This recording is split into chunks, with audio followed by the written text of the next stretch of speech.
orang kaya. Dia tidak sadar bahwa asli dia itu fakir, bahwa asli dia itu susah.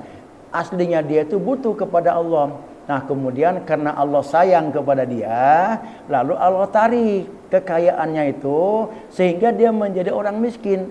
Dan ketika dia menjadi orang miskin, dia sadar, oh inilah asli saya.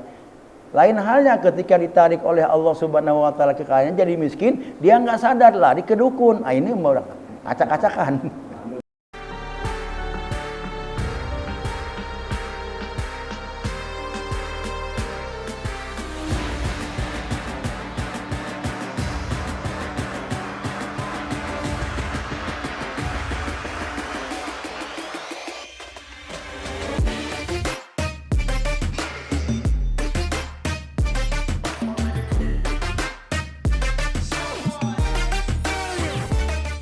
Bismillahirrahmanirrahim. Hikam ke-97. Khairu awqatika waqtun tashhadu bihi wujuda faqatika wa turaddu fihi ila wujudi zillatika. Artinya, khairu awqatika, sebaik-baiknya waktu kamu, waktun tashhadu fihi adalah waktu di mana engkau dapat melihat pada waktu itu wujuda faqatika, adanya kefakiran kamu, wa turaddu, dan engkau dikembalikan fihi pada waktu itu ila wujudi zillatika, kepada adanya kehinaan kamu. Pada pertemuan lalu kita sudah mendefinisikan faqah. Faqah itu apa kemarin? Keadaan, suatu keadaan yang membuat kita sadar bahwa kita itu sangat membutuhkan kepada Allah Subhanahu wa ta'ala. Nah, di saat kita sadar bahwa kita itu makhluk yang sangat butuh kepada pertolongan Allah Subhanahu wa taala, pada saat itulah waktu yang terbaik buat kita. Kenapa? Karena pada saat kita sadar bahwa kita itu sangat butuh kepada Allah, rahmat dan pertolongan Allah itu turun. Ketika kita menyadari dalam keadaan faqah bahwa kita itu asli kita itu seperti itu, bahwa kita itu sangat butuh akan pertolongan Allah, itulah waktu yang terbaik buat kita. Waktu yang terbaik buat kita itu bukan waktu ketika kita baca Quran. Waktu yang terbaik bagi kita itu bukan waktu ketika kita sholat. Waktu yang terbaik buat kita itu bukan waktu ketika kita baca sholawat di situ. Waktu yang terbaik itu bukan waktu ketika kita berzikir di situ. Tapi waktu yang terbaik bagi kita itu adalah waktu tashhadu fihi wujuda faqatika, waktu di mana pada waktu itu engkau dapat melihat akan sifat dasar kamu bahwa kamu sangat membutuhkan kepada Allah. Ketika kamu menyadari bahwa kamu itu adalah sangat butuh kepada Allah, disitulah rahmat Allah turun. Itu yang membuat waktu itu terbaik dan paling baik buat kamu. Kenapa? Karena di dalamnya itu ada rahmat Allah. Di dalamnya itu ada pemberian Allah. Jadi kalau saya gambarkan begini, keadaan yang sangat mencekam, sehingga kita merasa tidak ada yang bisa diminta pertolongan. Saat itu kita merasa hina. Saat itu kita merasa benar-benar akan pertolongan Allah, betul-betul kefakiran dan keberhajatan kita itu kepada Allah sangat terasa. Di saat-saat kita sangat merasakan akan keberhajatan kita kepada pertolongan Allah, disitulah rahmat Allah turun. Maka ketika kita seperti itu, waktu itulah waktu yang terbaik. Kenapa waktu itu disebut waktu yang terbaik? Karena pada waktu itu rahmat dan pertolongan Allah turun. Mungkin kalau saya gambarkan gini, kalau dulu ada suatu peperangan pada masa Rasulullah. Perang yang paling besar pada masa Rasulullah itu perang apa itu? Perang Badar, yang banyak memakan korban. Perang Badar terjadi pada tanggal 17 Ramadan tahun kedua hijrah. Setelah Rasulullah hijrah ke Madinah pada tahun kedua, pecahlah perang Badar itu. Perang Badar, perang antara kaum muslimin dengan kaum kafirin Quraisy Mekah. Kaum muslimin dipimpin oleh Rasulullah SAW. Kaum kafirin Quraisy Mekah itu dipimpin oleh pembesar-pembesar sekelas Abu Jahal. Langsung dipimpin oleh Abu Jahal, Utbah dan lainnya, ikut pembesar-pembesar orang kafir Quraisy itu ikut dalam perang itu. Bagaimana keadaannya? Orang-orang Islam, pasukan Rasulullah SAW yang berperang pada perang Badar itu berjumlah 313. Dari yang 313 itu pengendara onta cuma 70 punya, dan naik kuda cuma 2. Menghadapi musuh jumlahnya berapa? 1000. Yang mengendari onta 700. Kemudian yang naik kuda 100. Yang berkendaraan 800, yang lainnya jalan. Sementara pasukan Rasulullah SAW 313. Kita bisa bayangkan, mereka lebih banyak pasukan onta, mereka lebih banyak pasukan kuda. Mereka semua dikawal, disemangati oleh para pembesar-pembesar orang-orang kafir. Bagaimana itu keadaan orang-orang muslim? Saat itulah orang-orang muslim itu merasa tidak ada yang bisa menolong. Saya menghadapi musuh begitu banyak, sementara orang-orang muslim itu sedikit, cuma 313. Apa mungkin bisa mengalahkan ataupun bisa memenangkan pertempuran ini? Itu sangat tidak mungkin. Nah, pada saat itulah umat Islam itu merasakan betapa butuh pertolongan Allah Subhanahu wa taala. Nah, itu namanya faqih. Betul-betul orang-orang Islam itu dia faqihnya itu betul-betul terasa, sehingga datang pertolongan itu luar biasa. Yang di luar nalar itu nggak akan mungkin umat Islam itu bisa memenangkan peperangan itu, sampai banyak yang terbunuh, termasuk juga Abu Jahal terbunuh pada saat itu kena faqih. Ini contohnya lah hak faqih itu. Mungkin kalau saya boleh mencontohkan, sering Pak Ustadz Ahmad itu berbicara di depan kita ini ntar malam mau manakibat, ya kan? Udah jam 10 nggak punya apa-apa, beras nggak punya, uang nggak punya, apa ya mau saya beli? Pada saat itu nggak ada yang bisa diminta pertolongan. Saking mantapnya Pak Ustadz Ahmad itu, tenang aja. Dalam keadaan sangat sadar, tidak ada berhajat kecuali kepada pertolongan Allah Subhanahu wa taala, lalu berdoa, ya Allah, ntar malam saya mau menakiban. Banyak tamu yang harus saya beri makan, saya suguhi. Tamu itu adalah engkau datangkan kepada kami, terserah engkau yang akan ngasihnya. Saya cuma hanya melaksanakan saja. Faqih, dalam keadaan faqih itulah kita sadar sangat berhajat kepada Allah. Tidak ada yang bisa diminta pertolongan saat itu kecuali Allah. Bayangkan dalam waktu berapa jam lagi itu, mungkin kita sudah nyerah kalau kita itu nggak ingat ke faqih itu. Jam 10 belum punya apa-apa, beras belum punya, uang belum punya. Ntar malam mau menakiban, tapi Pak Ustadz Ahmad tenang, masih cukup ada jam. Ternyata pada waktunya kesampaian juga, cukup untuk memberi makan para tamu-tamunya. Karena tamu-tamu yang datang itu adalah didatangkan oleh Allah. Jadi tamunya Allah, Allah juga yang memberikan suguhan, memberikan makan itu. Nah, kondisi seperti itu barangkali itu bisa saya sebut sebagai faqih itu di situ itu. Saya sering juga nih Pak Nur Pendi itu, kalau dia berjalan zaman dulu, zaman Covid, ini walaupun nggak ada orangnya saya berbicara kan, mudah-mudahan tidak, kalaupun saya ngomong dia tahu nggak marah.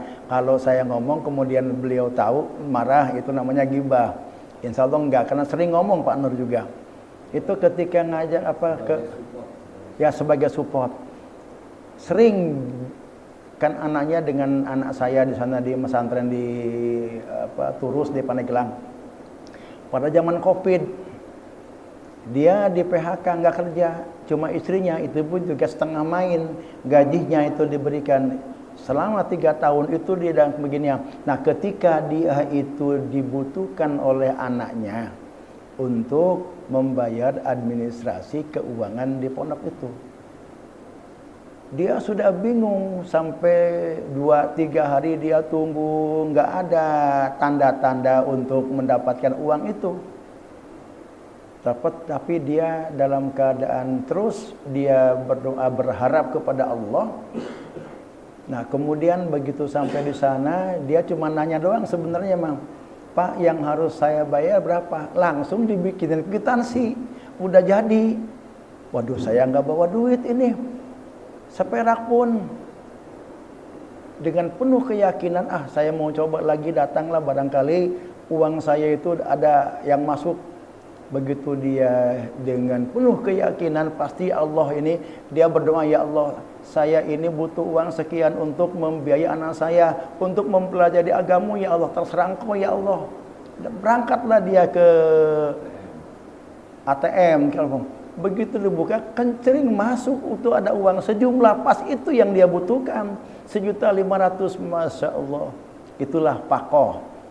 Nah, waktu yang seperti itulah disebut khairu awqatika, sebaik-baiknya waktu kamu itu adalah waktu yang dimana waktu itu kamu sangat menyadari bahwa kamu itu sangat membutuhkan akan pertolongan Allah yang disebut faqih tadi itu. Wa turaddu ila wujudi zillatika. Nah, kalau yang tadi mah kita sadar bahwa tentang keaslian kita, bahwa kita itu sangat membutuhkan kepada Allah, itu dengan kesadaran kita melalui tafakur. Kalau ada yang kedua, wa turaddu bihi ila wujudi zillatika, kita sadar akan keaslian kita bahwa kita sangat berhajat dan butuh kepada Allah Subhanahu wa taala ketika kita dikembalikan oleh Allah Subhanahu wa taala. Ketika kita kaya, asli kita itu, semua orang kaya aslinya itu miskin. Ketika kaya lupa kepada asli dia. Dia merasa hasil usaha dia kayanya itu. Nah, ketika orang itu tidak sadar akan aslinya dia, Allah sadarkan. Bagaimana cara Allah sadarkannya? Wa turaddu fihi, Allah tarik kekayaannya itu. Tadinya dia orang kaya, ditarik kekayaannya itu.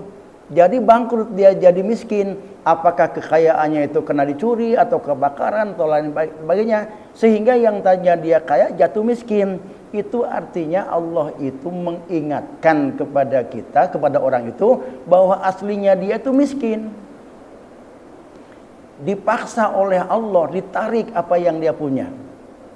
Kita aslinya sakit, lalu sehat. Ketika sehat itu kita nggak menyadari, saya mau orang-orang pada sakit, alhamdulillah nggak 3 tahun temuriang-muriang acan saya mah.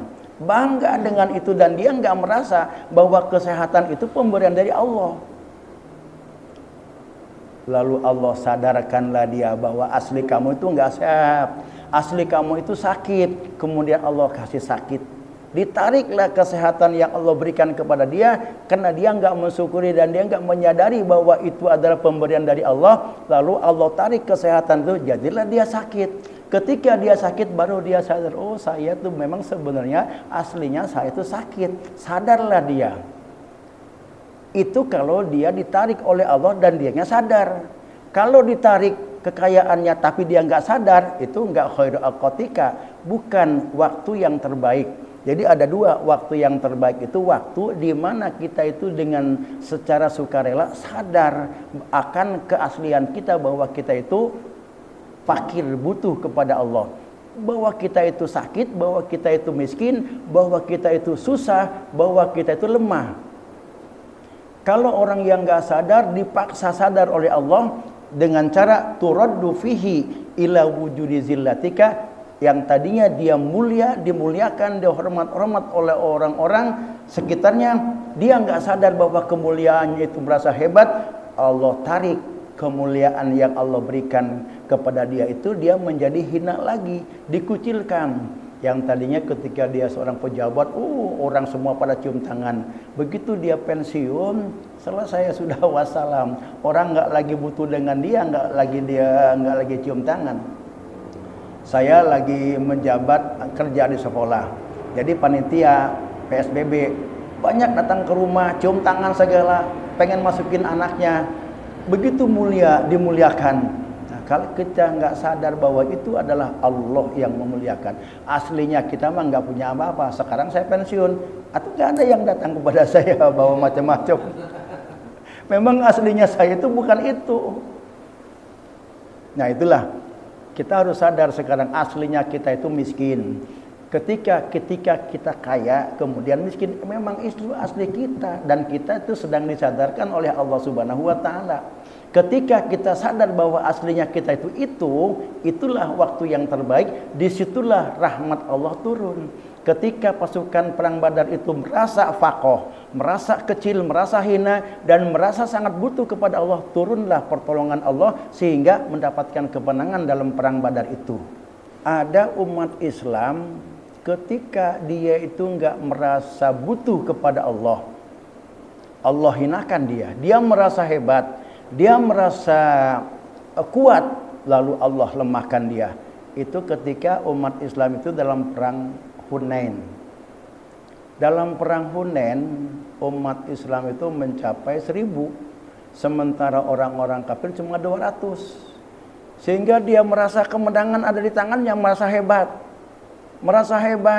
Dia nggak merasa butuh dengan pertolongan Allah, karena dia merasa banyak pasukannya, sementara lawan yang akan dihadapi oleh dia kecil. Sehingga dia optimis banget itu bahwa kemenangan ada di tangannya, sehingga dia nggak merasa membutuhkan kepada Allah. Pakohnya itu nggak terasa, keaslian dianya itu, lalu Allah lemahkanlah dia. Akhirnya pasukan Islam yang jumlah 1000 itu lari kucar-kacir oleh musuh yang jumlahnya cuma 200. Kenapa? Karena di situ ada tidak menyadari akan dirinya, bahwa sesungguhnya dirinya itu sangat membutuhkan kepada Allah. Nah, kita pun ketika kita kaya, ketika kita sehat, ketika kita mulia, jangan merasa nggak butuh dengan Allah. Itu berasal kemuliaan, kesehatan, dan kekayaan itu berasal dari Allah. Tetap kita merasa butuh. Ketika kita sangat butuh kepada Allah, disitulah Allah menurunkan rahmat, khairu awqatika, waktu yang terbaik buat kita. Sehingga ada 2 jalan untuk menjadi kekasih Allah, untuk mendapatkan rahmat, pertolongan, dan taufik Allah. Itu ada 2 jalan. Yang pertama, ada orang yang dengan kesadaran sendiri, dengan mengakui kefakirannya, keaslian dirinya, bahwa dirinya hina. Walaupun dia dimuliakan orang, tapi dia merasa hina. Tawadulah, sebetulnya yang lebih berhak dimuliakan masih banyak. Aslinya saya itu hina, dan saya seperti ini karena dimuliakan oleh Allah Subhanahu wa taala, sehingga tetap dia merasa butuh kepada Allah. Kemudian dia merasa sadar bahwa dia aslinya susah, aslinya dia itu fakir, aslinya dia itu sakit, aslinya dia itu lemah. Kemudian Allah berikan dia menjadi kuat, Allah berikan dia menjadi mulia. Nah, orang yang sadar seperti itu artinya orang yang secara sukarela untuk menjadi kekasih Allah. Ibaratnya begini, kita kenal dan makrifat kepada Allah itu ada yang melalui upaya-upaya, dengan zikir sampai 10.000, dengan ibadah wirid-wirid yang lainnya, melalui usaha-usaha, keinginan, kehendak, dan kesadaran kita untuk melakukan itu, sehingga kita bisa dekat dan mengenal kepada Allah. Ini ada orang untuk mendapatkan rahmat Allah, untuk mendapatkan pertolongan Allah, dia dengan sadar menyadari dirinya bahwa dirinya itu hina, bahwa dirinya itu sangat membutuhkan kepada pertolongan Allah, walaupun dia kaya, walaupun dia dimuliakan, walaupun dia kuat. tetap dia menyadari bahwa ini bukan asli saya. Aslinya saya itu hina, sakit, kuat. Ketika dia sehat tetap dia mengakui, menyadari aslinya saya itu bukan ini. Aslinya saya itu bukan sehat, tapi aslinya saya itu sakit. Sehingga dia terus merasa berhajat kepada Allah walaupun dia sehat. Maka orang-orang yang arif billah itu walaupun dia sehat tetap dia minta sehat kepada Allah. Karena aslinya dia itu adalah sakit. Yang kedua, ada orang yang akan dijadikan kekasih Allah dengan cara dipaksa. Bagaimana? Orang kaya, dia tidak sadar bahwa asli dia itu fakir, bahwa asli dia itu susah. Aslinya dia itu butuh kepada Allah. Nah kemudian karena Allah sayang kepada dia, lalu Allah tarik kekayaannya itu sehingga dia menjadi orang miskin. Dan ketika dia menjadi orang miskin, dia sadar, oh inilah asli saya. Lain halnya ketika ditarik oleh Allah Subhanahu wa taala kekayaannya jadi miskin, dia nggak sadar, lari ke dukun. Ah ini mau acak-acakan. Nah itulah, jadi tergantung sekarang kita mau bagaimana nih. Mau nunggu ditarik oleh Allah. Sekarang kita sehat. Kita nggak merasa bahwa kita itu aslinya sakit. Sehingga kita banyak bersyukur kepada Allah Subhanahu wa taala dikasih sehat ini. Apakah kita akan nunggu ditarik kesehatan kita oleh Allah baru kita merasa sadar bahwa kita itu aslinya sakit, atau dengan sadar sendiri sukarela kita itu merasakan butuh kepada pertolongan Allah Subhanahu wa taala? Terserah kita sekarang. Jadi ada dua, khairu awqatika waqtun tushidu fihi wujuda faqatika wa turaddu fihi ila wujudi zillatika. Ada yang dengan sukarela walaupun kita berada dalam kondisi kaya, dalam kondisi dimuliakan orang, dalam kondisi kuat, tapi kita tidak merasa kuat, tidak merasa kaya, tidak merasa sehat. Aslinya kita itu adalah miskin, aslinya kita itu terasa orang sakit, aslinya kita itu lemah. Nah itu yang pertama, yang dengan sukarela Allah turunkan rahmat kasih sayang kepada kita. Yang kedua, Allah turunkan rahmat kasih sayang dan taufik itu dengan cara turaddu, ditarik oleh Allah apa yang Allah berikan kepada kita. Allah memberikan kekayaan, ditarik kekayaannya menjadi miskin sehingga dia sadar itu. Nah, kita menyadari tentang keaslian kita itu dengan cara apa? Caranya tafakur. Kalau tidak melalui tafakur nggak akan nyampe. Ketika kita kaya, ketika kita menjabat, dimuliakan orang, dibutuhkan orang, kita nggak akan sampai, nggak akan ketemu keaslian kita sebagai yang fakir dan butuh kepada pertolongan Allah. Nggak akan sampai kepada itu kalau kita nggak tafakur. Maka kalau orang yang sudah sampai kepada merasakan keaslian dia, maka disitulah pahala yang paling besar dari Allah Subhanahu wa taala. Karena itu merupakan rahmat dari Allah Subhanahu wa taala.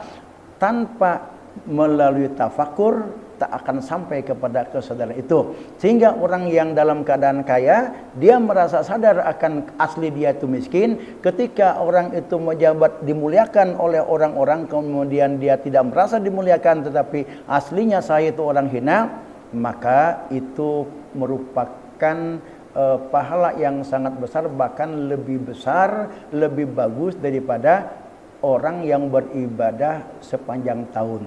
Kenapa? Karena itu di dalamnya bagian daripada tafakur. Sedangkan at-tafakkuru sa'atan, sejenak saja kita berfikir, sampailah kita kepada keaslian kita, khairun min ibadati sanatin, lebih baik daripada ibadah setahun.